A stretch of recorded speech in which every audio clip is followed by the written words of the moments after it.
Hello, it is Wednesday again. This is the Wednesday weekly learning session for local bartending school. My name is Carlos Navia. I do this every Wednesday at 3 p.m. Pacific time, 6 p.m. Eastern time. You are always welcome to join this Zoom call if you have the time by following local bartending school and getting the link to that. So I've been a professional bartender for several decades in many, many states and even Mexico. I live here now with my wife in Central Coast of California in San Luis Obispo, where it's a nice, sunny, beautiful day, although we do have a storm moving in. It is going to rain here pretty soon. I'm feeling much better this week.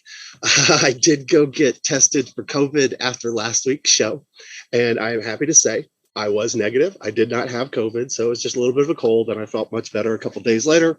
Little Dayquil, a couple of hot toddies, nothing that couldn't take care of. So feeling much better, didn't have COVID. Glad to, kind of report that. We're getting into the holiday season. We're getting into that busy time of the year. We're still seeing instances of people, not behaving themselves in public and kind of acting up. So, do keep an eye on people. We want to make sure everyone's safe. Everyone has a good time. Everyone's able to come back and enjoy our bar again, at a different time. So do keep an eye on that. What I want to talk about a little bit today, I'm going to grab some water.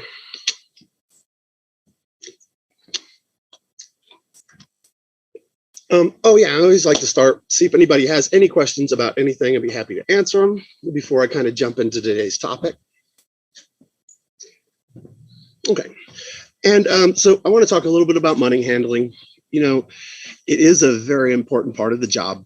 Our two biggest things are, we have to protect the money, and we have to protect tens of thousands of dollars worth of liquor that we're responsible for, on the job. So it is important to, take it seriously and be diligent about it. I really feel like, most mistakes happen. I think it's less that people are dishonest a lot of times and that people are just bad at math and kind of careless when it comes to counting other people's money. But remember, when you get that money, you're responsible for it. So it is your money until you turn it back into the house. So you do need to be diligent about it.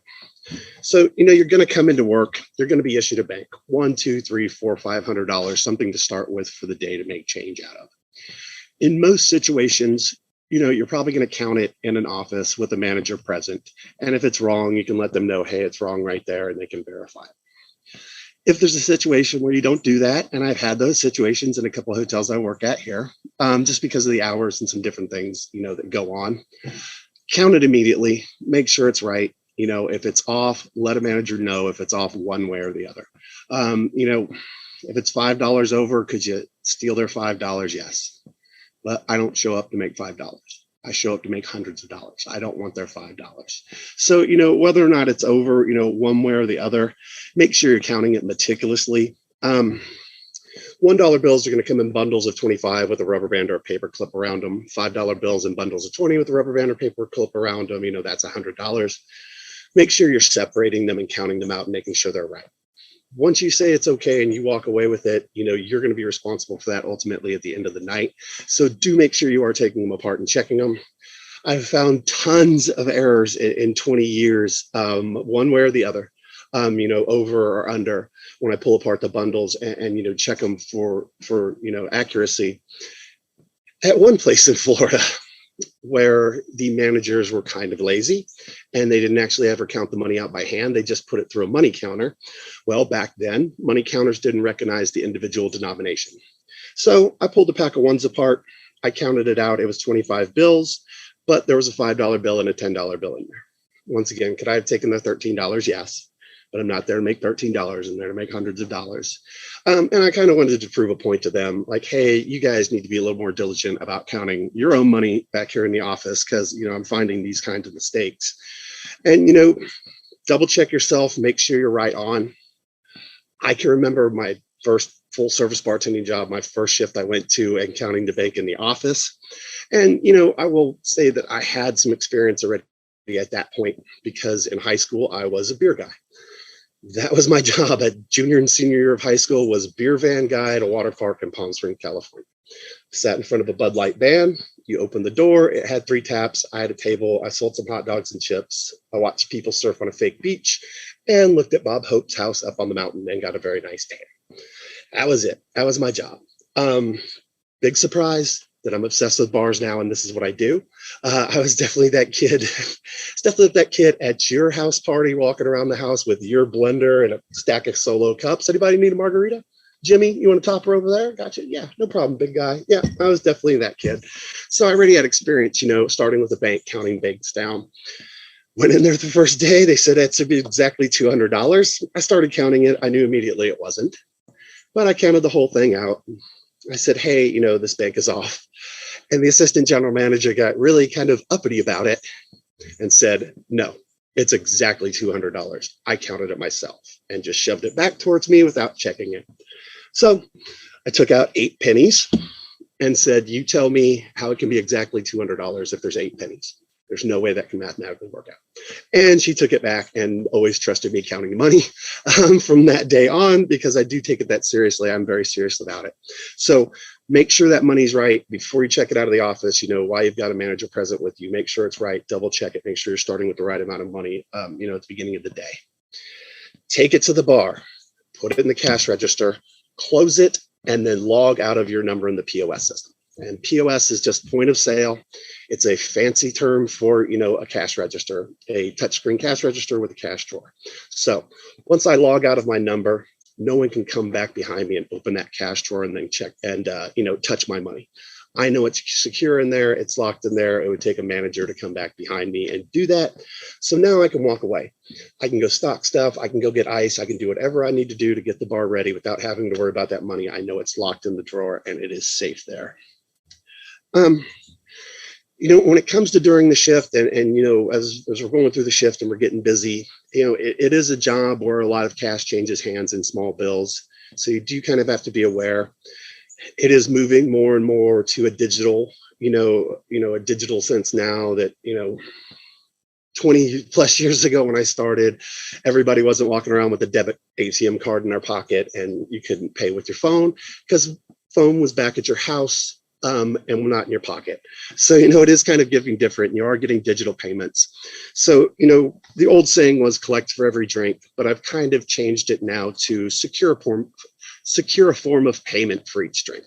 So people are going to pay in a couple different ways. They're going to pay with cash. They're going to pay with a credit card, or in the case of a hotel, like several that I've worked at here, they can charge it to their room, which means it's just going on their credit card when they check out and they're signing for it there. So make sure you have a form of payment that the people are paying for their drinks. I've been in a handful of situations where you kind of feel comfortable running people's tabs, running people tabs without a credit card. But remember, you are ultimately responsible for that tab at the end of the day. Now, I don't know those people. I don't trust these people, and I'm definitely not buying their drinks. So do be aware of that. Make sure you are securing a form of payment. If you're holding on to someone's card to run them a tab, keep their tab current. Every time they order a round, I am putting it into the computer.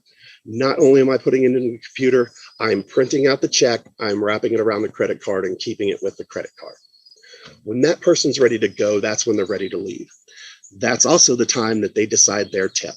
And if you're going to make them stand there and wait while you go, oh, you're ready? Okay, hold on.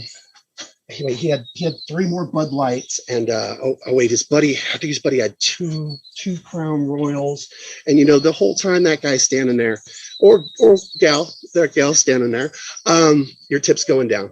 They're waiting. They're not happy.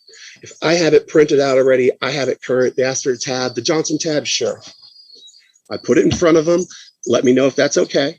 Because I make mistakes. Everybody makes mistakes. I want to make sure it's okay before I run their credit card. Let me know if that looks okay. Most people are just going to look at the total, not examine it too much. It looks okay, cool. I run their credit card, I give it to them, bam, they're ready to go and they don't have to wait. And not only that, now I have room for more people to come in and spend money. They're done, I get them out, I get some fresh people in. So have those tabs current and have those tabs ready to go for the people when they're ready to check out. Couple things on credit card slips. Person doesn't technically have to sign it. You really do want a signature on it to get your tip, but it is very hard if you have swiped the card for someone to come back and say that it was a false charge. So there's a difference between putting someone's number in manually and swiping it. When you swipe the card, it knows that you held the card physically in your hand, and it creates a timestamp of when that card was swiped. If the card's not reported stolen before that swipe, it's really hard to come back and say, I wasn't there. And nowadays, we all got video cameras anyway. We can place you in the bar. So it's not like you can really come back and say, hey, someone stole my credit card and went to this bar and ran up a charge. Okay, so, the place is going to get their money, you're going to get paid for it, but you definitely want to get a signature, if at all possible, from the person. The other thing that'll happen is, people have had a couple cocktails, they're feeling good, they're feeling loose. They may write what I refer to as hieroglyphics, just illegible symbols that don't resemble numbers, letters, or anything, of the such. If that situation comes up, you can't tell what the person's tip is because it's a hieroglyph. It's not a number we use, here in the Arabic. Go to your manager. Go to the manager. Let the manager take a look at it. Let the manager tell you what it is and put a little initial there. You cannot write on their credit card. Don't try to adjust it yourself. Don't try to make it look like anything different. The second you write on that credit card slip after that person has signed, you nullify the signature, and it's technically not valid after that point. So don't touch it. Don't try to make it look like something else. Go to a manager, let a manager look at it. Hey, does that look like an 8 or a 6 to you? Let them tell you. They can put an initial on there. All that initial is saying that a manager decided what amount that person was going to put in, and it's not on the employee. And all that does is protect you and indemnify you. If those people come back and say, hey, I gave them a $6 tip and they put an $8 tip, I went by the manager's judgment. I didn't make that call myself. So in that situation, get a manager, let a manager look at it, let the manager tell you what tip to put in. Don't try to make it or fix it or do anything like that. The other thing is if people can't do the math properly, their check's $100, they give me a $20 tip and they put the total as 110. I don't lose because they didn't do the math properly, okay? If it is clear and apparent that they gave me a $20 tip, I would still get a $20 tip, okay? Don't write on it and try to fix it. That nullifies the signature and will cost you the tip. Let it be. The tip is clear and apparent. They wrote that tip in. That's what they wanted me to have. Just because they had a couple cocktails and they're a little loaded and their math was off doesn't mean you lose. So, don't write on them. Don't try to adjust it. Don't try to make it look different. If it's clear and apparent what your tip is, you're still going to get that. If the tip's not clear, get the manager. Let them worry about it. That's their job, okay? Let them worry about it. Let them make a call and be responsible for that call.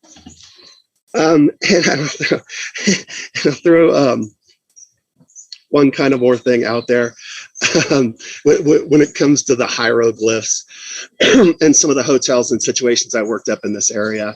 I worked in a town up here called Cambria, the Cambria Pines Lodge. It is a tiny little town of 6,000 people in the woods on the coast of California. It is very rural, backwoods, and kind of old west style in the sense that there's not a actual police officer stationed to the town. Like, the sheriffs come through, the highway patrol comes through. I'm not saying it's completely lawless, but it's kind of its own little place and everybody just lives together happily. When people come to the Cambria Pines Lodge, we know they're not leaving. Okay. The entire town closes at 8 o'clock. There's one gas station open till midnight. That's it. They're not going anywhere. They park their cars. They're going to eat dinner there. They're going to have cocktails. There's live music every night. They're going to walk back through the gardens to their room. So in that situation, we took a bit of license with, how much we would serve someone, how drunk we would let them get. And probably a lot of times let them get drunker than we should have, knowing that they were only stumbling their way back through the gardens, to their cabin at the lodge. So in that situation, I would give someone a slip to charge it to their room. I need their last name, I need their room number, and I would get back hieroglyphs, and I would have no idea where to charge it to. What I eventually ended up doing, and what became my method, is I would just write it for them. What room are you in? 225? 225. What's the last name on the reservation? Smith? Spell it. Is there one T in Smith? S-M-I-T-H? Okay. I make them spell it. I don't care if it's Jones. I don't care what it was. Then I tell them, all I need you to do is fill it in and sign at the bottom. Important part, fill it in. that's where my tip is coming. Fill it in, sign at the bottom, and just kind of save them the effort, because I had it happen too many times where I just couldn't find the charge. And the other situation that will come up, that definitely comes up in that situation where people charging stuff to their room, is they, I kind of mentioned this before, people when they go out, especially when they go out of town, they go on vacation, they leave their brains at home. They do not bring them along. So a party will check into the front desk, walk up to the bar, order a drink, and walk away, assuming that everybody on this property knows who I am and what room I'm in, without giving you any information at all. Kind of, the Irish goodbye, just walk away without saying anything. So I used to get that a lot. People just come up and order a drink, and I'd turn around to ring it up, and before I know it, they're at the door. I used to have to, at the Cambria Pines Lodge, play what I used to call, what I like to call junior detective. So that would happen all the time. What do? I go to the front desk. If they just checked in, I can probably get their reservation really easily. If they had checked in earlier that night, I have to sit and watch the cameras on the front desk until I can identify the person from the timestamp on the camera and which terminal they're checking in, reservation terminal, because they have different numbers. I could find the reservation and actually put it on their hotel room and get the drink in there. But it was really a pain, very much a pain, and a lot harder when I couldn't read the slip. And now we're watching the bar camera, trying to find the person on the bar camera, also on the check-in camera, and hope that we can find that reservation. So I think it's just a good system. If you're in that situation, write the information down for the people, just so you know that you have the proper information to charge it to their room and make sure that that drink is accounted for. When it comes to making change, be careful with it, especially when you're dealing with the big bills. One of the guys I worked up at Cambria Pines Lodge, which I just mentioned, Jeffrey, who had bartended for many, many decades, very, very great guy. He would still do this with every single bill. Person gives him the bill, he rings it up, he sets the bill on the little ledge that's right above the cash drawer. All of them have a little ledge right there. Sets the bill down, the drawer opens. He makes the change first, looks at the bill, makes sure he's made the change for the proper bill, and then puts the bill in. Every single time someone gives him a bill to this day. I can't tell you how many times I've been moving fast, put a bill in there, went to make the change, and all of a sudden thought, was that a 10 or a 20? Happened to me. I can't tell you how many times. And at that point, I'm guessing because it's busy and I'm moving so fast that I don't really know. I'm just going to guess at it and hope the person doesn't say anything and hope I'm right. So that is a really good way, especially when you're starting out. If you don't have that much experience with making change and handling cash, it's a great, great tip. Leave the bill out. Make the change first. Make sure it's the change for the right bill. Then put the bill in and give the people their change. And if it's a 50 or 100, I'm always going to count the change back out to them. Your drinks were $14.50. You gave me 100. This is 20, 40, 60, 80, 1, 2, 3, 4, 5, 50. I want them to see it. I want to count it back to them. I want to make sure that they register. Okay, I gave him 100. He's counting me back 100. And, always break it down. Give them some ones. I don't assume that anybody's going to leave me any certain amount of tip. Okay? They don't have to tip. All the people are required to do is pay for their drinks. Now, if I do a good job and I deserve a tip, yeah, thank you very much. I'd appreciate it. A little something for the effort, as we like to say, but they're not required to do that. I ran into a lot of servers at the last place I worked at in Florida that would do this all the time. And every time it bit them in the butt, I would just laugh. They'd be giving change to a table and the owner would ask them if they wanted to break down a big bill. Say their change was $11 to the table. The server would go, no, just give me a 10 and a 1. They're going to leave me at least $10. They leave it there and they come back to look for their tip, and their tip's like $6 because the person didn't want to leave them a 10, but they had a 5 in their pocket, so they threw the 5 out there. Now they might have left you 7 or 8. They might have left you more than that, but because you didn't give them change and give them the opportunity to do it, they didn't. So I just give them a bunch of change, let them worry about it. If they want to push it all back towards me, that's fine. I'm going to throw it in the jar. I'm going to cash it in, take the big bills home at the end of the night anyway. So it really doesn't matter. So break it down for them, count out the 50s, count out the hundreds. Seems like a day I keep talking about the Pines Lodge. So at the Cambria Pines Lodge, before just mentioned Cambria Pines Lodge, it happens so many times that people get a little drunk. They're having a good time. They would give the bartender a 50 and then think the bartender, they'd give the bartender a 50 and think they gave the bartender 100 later. They give the bartender 50, they get their change. 30 minutes later, they're like, wait, I gave him 100. And then they go to the management and complain, I gave your bartender 100, he gave me change for a 50. Okay. What we used to have to do, train's coming. What we used to have to do when I first started working there was the manager would get their information. What's your room number? What's the name? What room are you in? Okay. When we count the money at the end of the night, if it is $50 over, we know that's your $50. We will return it to you. We'll return it to you. Of course, everybody thought they find $50 to keep it $50. No one thought that we would honestly return them their $50 to the room. So it did become a problem because it happened a ton of times, more times than I care to think about. So what did they do? They installed a camera in the ceiling. There's a camera in the ceiling. It zooms down on the cash drawer.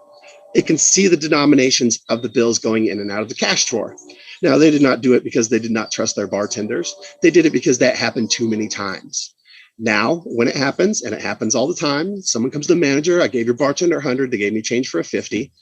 The manager can pull out her phone, put it on split screens, go, here's you, handing him a bill. Here's the bill going into the cash register. You did indeed give him a $50 bill and not 100. So it is something that has come up that many times at an establishment I worked at that, you know, they've gone that far as to putting in that camera specifically for that purpose. So count it back to the people. And I'm not going to lie, I've done it too.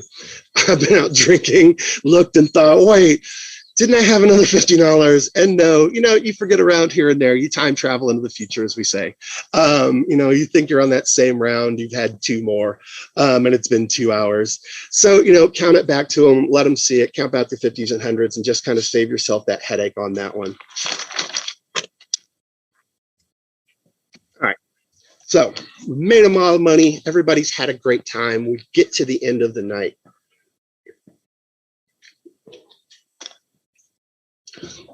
You want to take your tips and count them back out and turn them into the restaurant and take home the big bills. You know, the restaurant needs the ones and fives. The restaurant needs the small change to make change the next day. It saves someone from having to go to the bank and acquire more change, which is a pain in the butt. I know I've had to do it. You know, unless perhaps you're going to a strip club or something like that, then take the ones home. Understand you're using them for something, but otherwise turn them back in. You know, the restaurant can need them. Don't just turn in a stack of half bent up, half folded up $1 bills in any direction. Make them look nice. Get the corners out. I face all the bills. I face all the bills a little because I'm OCD. I face all the bills a little bit because I was taught that facing all the bills will can prevent you from making mistakes.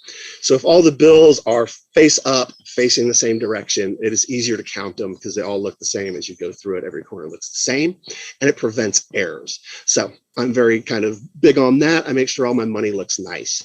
You know, don't turn in 200 loose $1 bills. Put all of them back into stacks. I'm counting the ones into stacks of 25. I'm putting a rubber band or a paper clip around them. Counting the $5 bills into stacks of 20, that's 100. I'm putting a paper clip on them or a rubber band around them. So, you know, make sure you're putting that stuff in proper stacks before you're turning it in.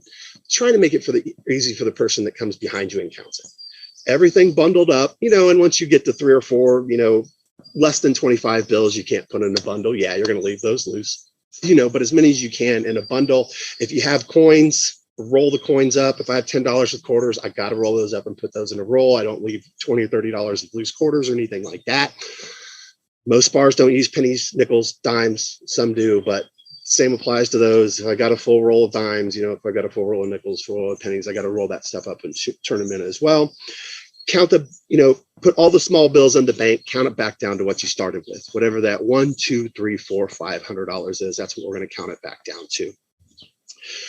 The additional cash should match your cash sales for the night. That should be what you took in as cash for the bar. You know, you'll run a report in the computer. It'll tell you what that number is and let you check it to make sure that that's right. It'll also show you how much you know, sold in credit cards and what your tips are on credit cards. I check my credit card slips pretty religiously in the sense that my printout is going to tell me how many credit card slips I should have. I make sure I have them out the same number. I will also take out a little calculator, which most of us have lying around the bars, or the calculator on my phone. I will add the totals of every credit card slip, make sure there's the right amount, add all the totals, make sure the totals I have match the totals on my cash out, and if there's not an error, there's not a mistake. If there's a mistake, you can get a manager, you can fix it. It's pretty easy to do as long as you don't let it go through to the next day. If you got a manager present, just, hey, I've made an error somewhere. This isn't adding up. Can you help me find it? And, you should be able to find it and fix it up and clear it up. A lot of times it just happens that you're moving too fast and you put your tip in wrong, which I've done a bunch of times, and that's been an error I've had to correct. I will tell you this, another Pines Lodge story while I'm at it. I was moving very fast one day, and this guy, it was a family was there for a wedding. So he had left his credit card. He was putting, the patriarch, the father, he was putting everything on the credit card for the entire party. He had run up a very large tab, about a $500 tab. Okay.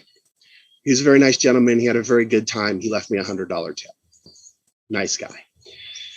In my exuberance at the end of the night, trying to put it in, because I wait till the end of the night, put all the tips in. Just a personal thing. I don't look at the money. I don't look at the slip. I don't look at what someone tipped me. I put all the slips away and I look at them later. If someone leaves money, I don't count it. I scrape it up. I throw it in the jar. I look at it later. I don't care. I care about the end result. I don't care about person to person. So I'm putting him in at the end of the night. Oh, he left me a good tip. Cool. I got a little too excited and I hit one too many zeros. And since I was going fast, putting tips in, enter, putting tips in, enter, putting tips in, enter, I hit one too many zeros, enter, and gave myself a $1,000 tip. Well, his bank immediately called him and got him out of bed in this hotel room, saying, hey, you have a $1,500 charge at the Cambria Pines Lodge on your credit card. Is this a valid charge? Of course, at which point he came back to the bar, and he came to the front desk, and I had to go to the front desk and explain to him what happened. And I was able to fix it. I was able to print him a copy of it fixed, saying, I have fixed it. It will not go through.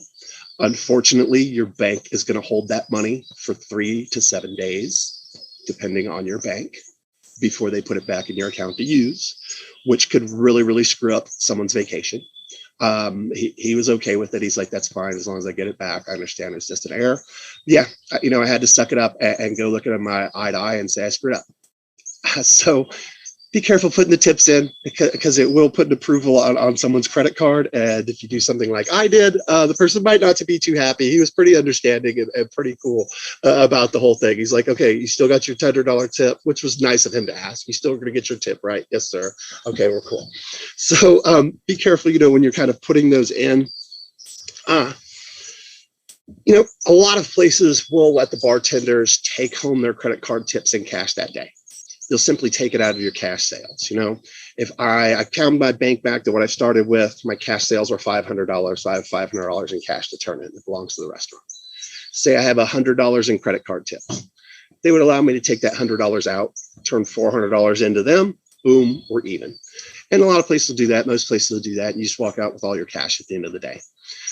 Some places will put it on your paycheck. And it never really bothered me. It just means you get a bigger paycheck. I'd say the biggest thing is just to make sure that the numbers are right. Because once again, I think it's just that people are, bad at math and lazy when it comes to counting other people's money, and not necessarily dishonest. So make sure you're keeping a record of it. Easiest way to do that, you're going to print a report. It's going to tell you what to turn into the restaurant. It's going to tell you what your sales are and what your credit card tips are for the day. Print yourself a copy of it. Fold it up and stick it in your pocket. That report has the date on it. It has the amount of your credit card tips that you're owed on there. Save those until you get paid. Make sure it's right. Once your check is right, throw them away, but save them till your check's right and make sure that you're getting the right amount. If there is a discrepancy, be nice about it, because it's probably just a clerical error. No one really trying to steal your money. Go to the office or manager or wherever you would go to about stuff. Let them know, hey, I have my slips and this looks wrong. I think I'm missing one day on there, or something like that. And they'll get it fixed for you and make sure you get your money. So either way, you want to do it. It's not really bothered me one way or the other. I do understand the philosophy behind it, which is trying to go too deep here, which is this. Okay. So if you have a Visa or MasterCard, it is not technically a credit card. It is linked to a bank account. If you get a credit card from Capital One, what they do is open an account in your name at Capital One, and they put a certain amount of money in there, and that is your credit limit. Okay, that works differently than an American Express or Discover card, which is a true credit card. There is no bank account linked to it. They have issued you a line of credit. Hey, spend X amount of dollars, or if you've got the super nice ones that weigh a ton, spend everything. We'll just cover it, anything. They're limitless. So I swipe your Visa or MasterCard. What it's going to do is approve an amount of money from a bank account. Okay. Now I put the tip in, I do whatever.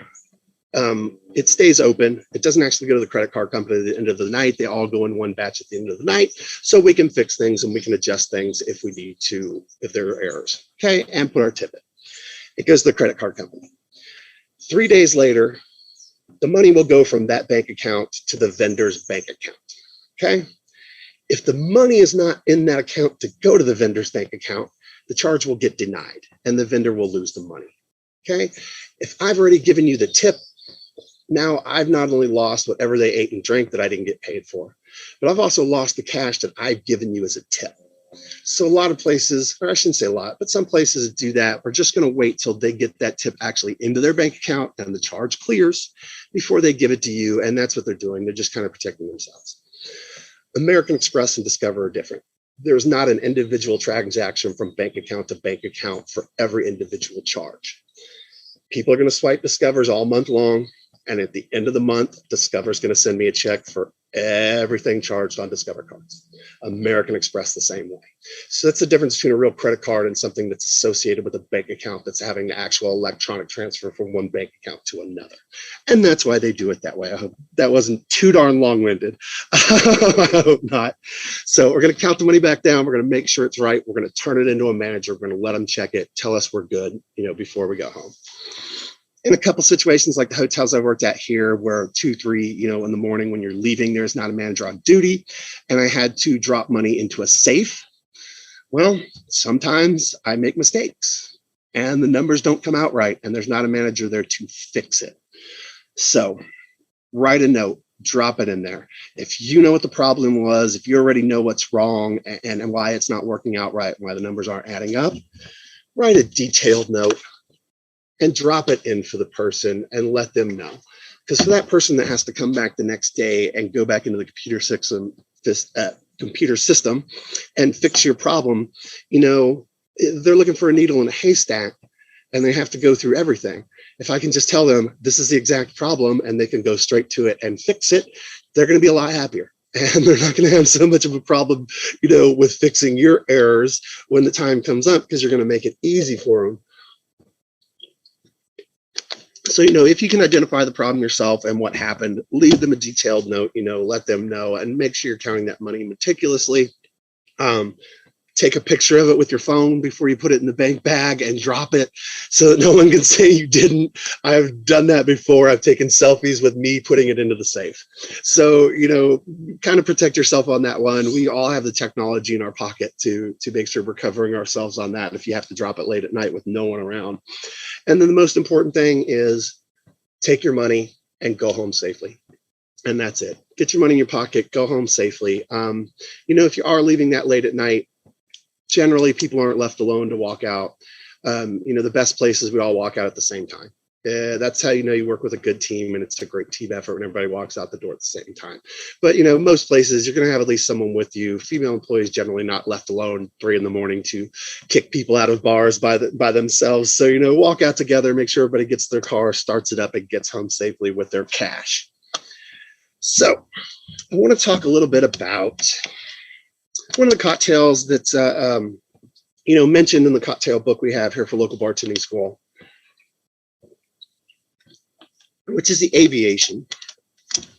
And it's kind of made a little bit of a comeback. It's really a turn of the 20th century drink, I should say, since we were in the next century now. Drink that came about. It first appeared in recipes for mixed drinks in 1916. So it's been around a long time. I think it kind of fell out of prominence and started to disappear because they stopped producing or stopped getting the creme de violet that's used for it in the United States in the 60s.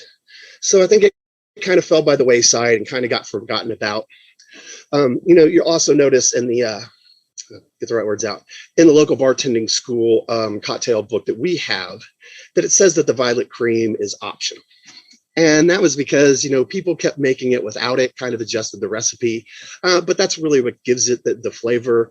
It gives it a nice kind of floral flavor and a good purple color to it. So it is very important. A Minneapolis importer started importing, creme de violet again in 2007. So it's kind of made a comeback now, and you're seeing it a lot more on, different restaurant menus and different bars and different places because we have the availability of it. And there's a couple different brands. I think the brand he first started with was, I thought I had some, Rotham and Winter, creme de violet from Austria. There's a couple other brands you can get as well now to make your aviation. So very cool drink. Just wanted to talk a little bit about that and its history, and see if we can kind of make a faux aviation here at my little outside tiki bar here.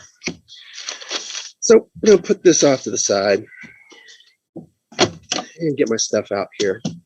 So I'm going to grab my martini glass. We're going to do it like this. You could do it in a coupe glass, pretty much any stemmed cocktail glass that you're using to do drinks that are shaken and strained out. It's not chilled, so first thing I'm going to do, I'm going to throw some ice in there. I'm going to chill out my glass. Just like that. And you'd use water from the bar gun if you were in the bar, but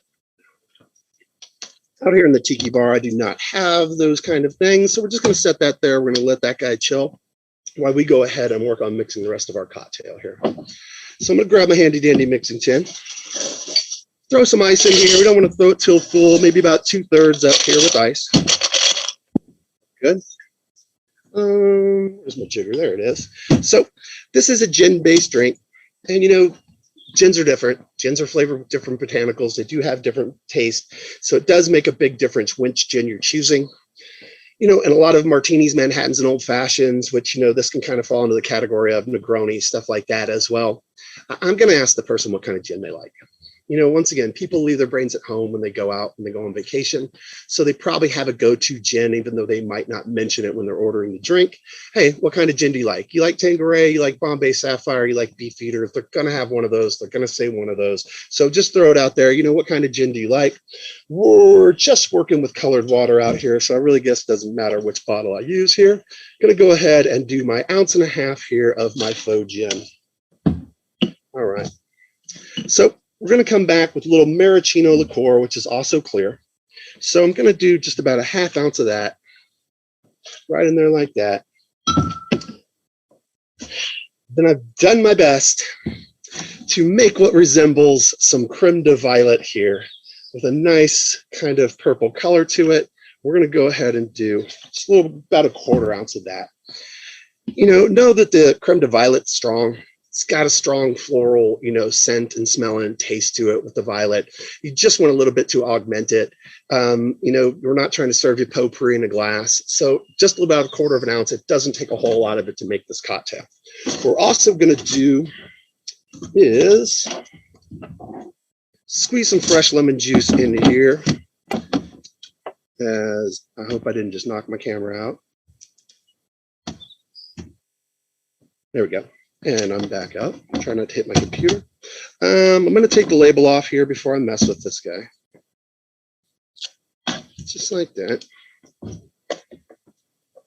also going to take me a nice twist here.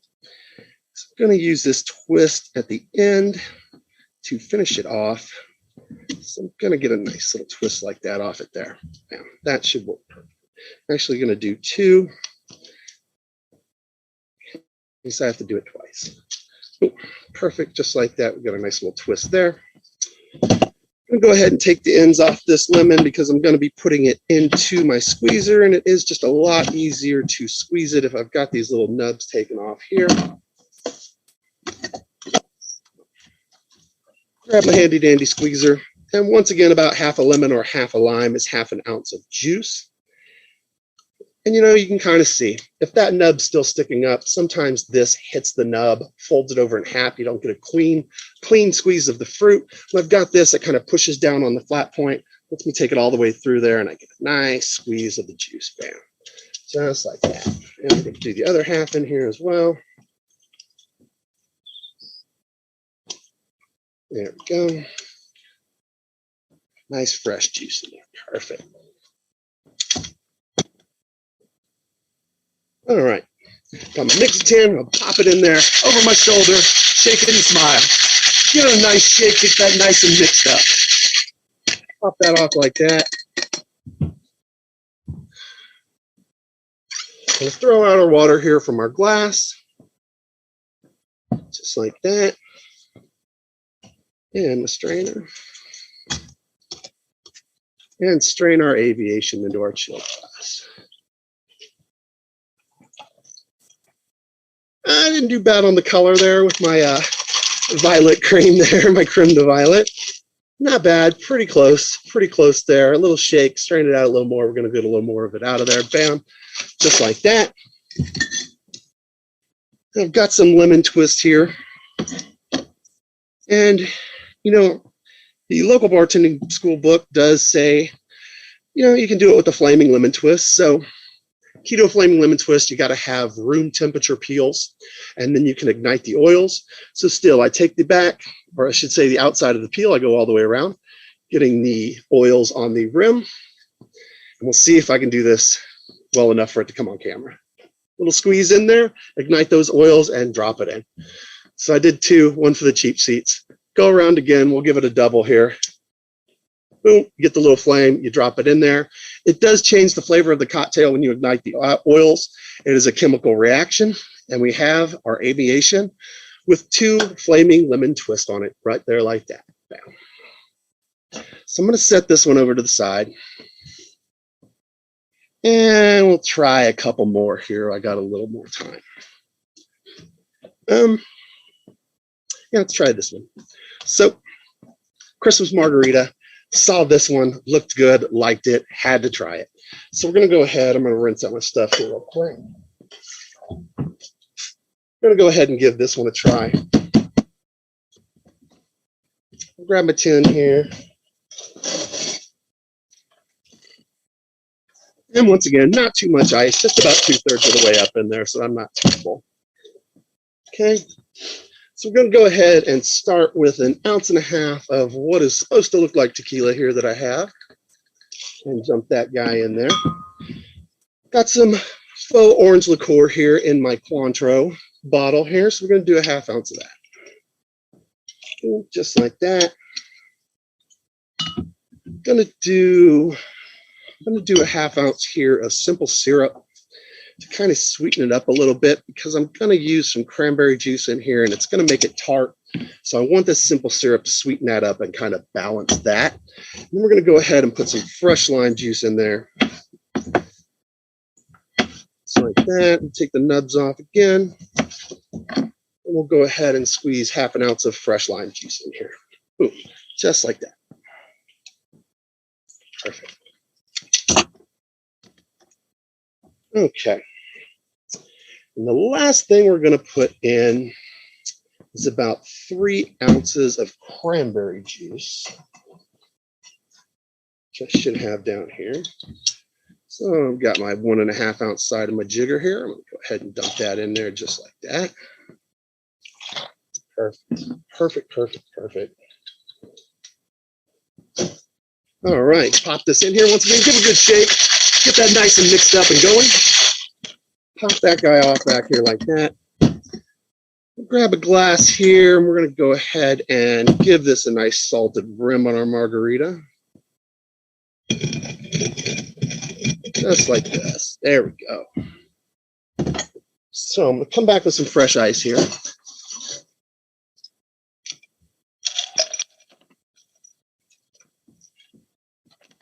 Just like that. Go ahead and strain our Christmas margarita here over some fresh ice. Just like that. Let's see, let's give it a little lime wheel here to garnish it. just like that on the side. Also going to throw a little sprig of rosemary in there. Give it some nice color as well. I'm going to kind of get the oils going in the rosemary, get a little of that flavor, a little of that scent coming out. Go ahead and stick straw in there just like that. And bam, we've got our Christmas margarita there. Colorful, green, red, delicious tasting, some tequila, some cranberry juice, some good stuff in there. Bam, our Christmas margarita. I got a little time, let's do one more. So I'm gonna move this out of the way. Now I saw this one, I thought it was cool. So I have been to New Orleans, Louisiana plenty of times in the French Quarter. I have seen this drink, though I didn't try it because it sounded really, really disgusting to me. So I didn't want to give it a go. But, you know, what's life without whimsy and trying things and doing some different things? So we're going to give this one kind of a go anyway, because this is going to be a good Christmassy one, I feel, here. I'm going to go ahead and just start with my regular pint glass here and some ice. Just in there like that. This one's a milk punch. So to do our milk punch, we're going to go ahead, get an ounce of brandy. And just like that. Going to do an ounce of bourbon in there just like that. Going to do about a half ounce of simple syrup here to sweeten it up as well. Get a nice little sugar in there.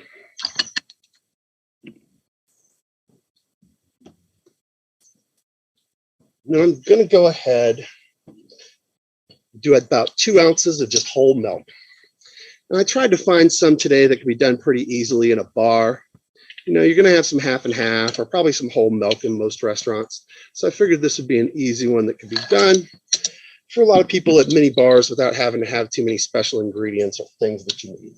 So got my ingredients in there. I'm going to grab my handy dandy bar spoon, give it a nice stir up like that. Just to get it chilled out, get it nice and creamy there. Come back and just strain it into a regular rocks glass with no ice. Just like that.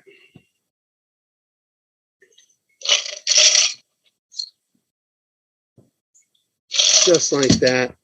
And if I come back here and hit it with a little bit of ground nutmeg on top, like that, you have a nice little milk punch, good eggnoggy type, you know, Christmas cocktail, a little bit of brandy, a little bit of whiskey in there for you to enjoy for the family. So thank you very much for watching. I will be back next Wednesday talking about some more Christmas cocktails, giving you some more Christmas cocktail ideas. Hope to see everyone there. If not, have a great week, be safe, and we will see you next week. Thank you very much.